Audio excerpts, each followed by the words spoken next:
सुप्रिया सुळे आज अजित पवारांच्या घरी पोहोचल्यात। आशा काकींना भेटण्यासाठी गेले असं सुप्रिया सुळे यांनी प्रतिक्रिया दिलेली आहे।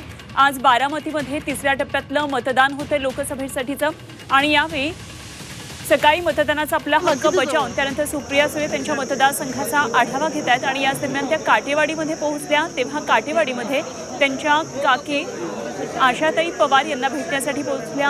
आशाताई पवार या अजित पवार यांच्या आई आहेत आणि काकींची भेट घेण्यासाठी मी गेली आहे असं सुप्रिया सुळे यांनी प्रतिक्रिया दिली आहे। मात्र आत्ताच देवेंद्र फडणवीस यांच्या पत्रकार परिषदेत आपण ऐकलं, हे इमोशनल टॅक्टिक्स असतात, म्हणजेच हे भावनिक एक रणनीती आहे असं त्यांनी म्हटलं। अर्थात त्यांचं नातं नाकारता येत नाही, ते नातेवाईक आहेत त्यामुळे हा त्यांचा प्रश्न आहे। मात्र अशा प्रकारे निवडणुकीच्या पार्श्वभूमीवर अशा भावनिक टॅक्टिक्स वापरल्या जातात असं एक प्रकारे फडणवीस यांना म्हणायचं।